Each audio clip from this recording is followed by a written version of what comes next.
Welcome to Mom Matters, created by moms for moms. You know, moms were often considered the doctors of the family, right? You've probably heard the term Dr. Mom. And it's one reason why I found it really important to share this next topic with moms in particular. One that may not only be impacting their family, but possibly even themselves. I'm joined by Dr.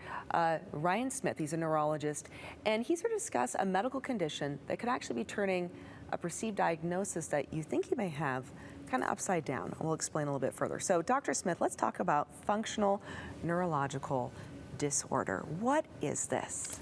Yeah, so we like to call this FND. So this is a software disorder in the brain. Okay. It's different than a stroke or say something like multiple sclerosis that damages the brain. The brain remains intact in FND. Symptoms vary widely. People can have things like numbness, tingling, all the way up to things like seizures or tremors. What I'd like people to know is that it's real, that it's a genuine neurological condition, but it's different than multiple sclerosis or stroke. Okay, so when it comes to functional neurological disorder though, is there an element of it where someone perhaps not going to a neurologist could be going to a GP and be diagnosed with an actual physical ailment, and they're convinced, they believe they have this, but traditional treatment, medication, something's just not fully working, and yet symptoms continue to persist?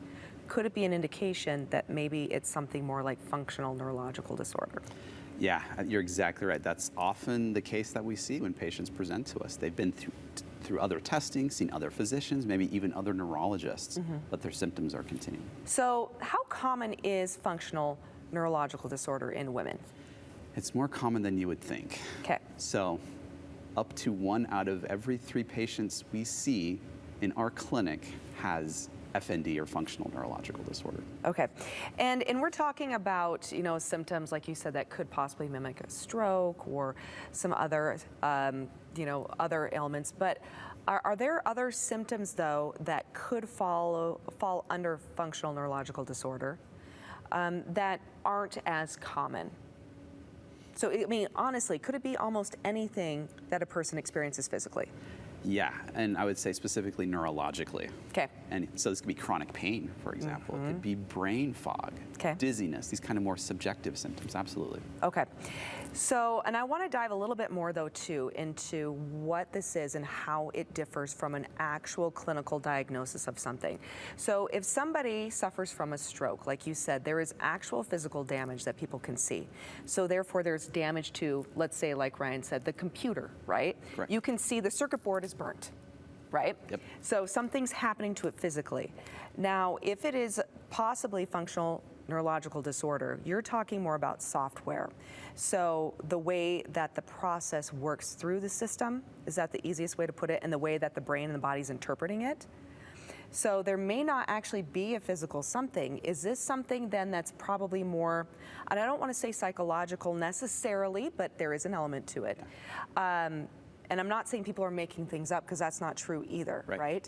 But that there may actually be more of a psychological reason why this person is experiencing these symptoms. Right. Is that a proper way to explain that? Yeah, and I think one thing we've done in our society is we put psychological on one side and neurological on the other, when it's the same organ, it's all the brain. Yeah. So yeah, absolutely. Okay, so say for instance, someone who has migraines, like myself, right? Is there a potential that, I mean, there's obviously some very clinical ways that you can point to, yes, this is why this person has migraines. But could there also be a bit of a psychological reason behind why someone gets migraines? 100%. Okay. The two are intertwined. You can't pull them apart. Okay, you can't pull them apart. So, question for you.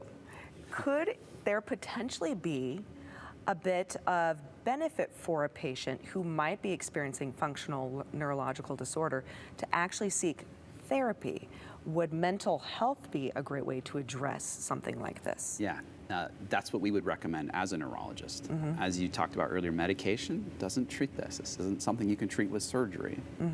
The way to treat this is to treat what's happened to you in the past.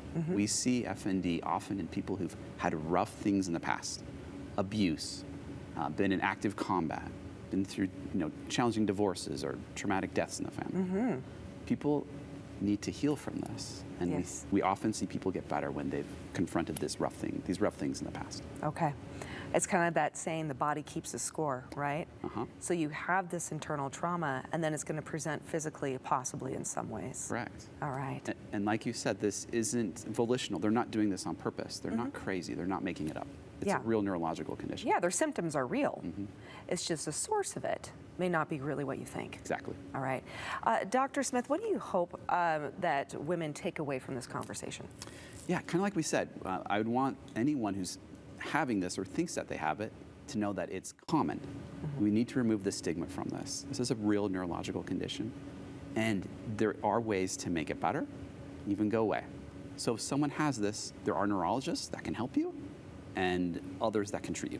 Wonderful. Dr. Smith, thank you so much. Thanks for having me.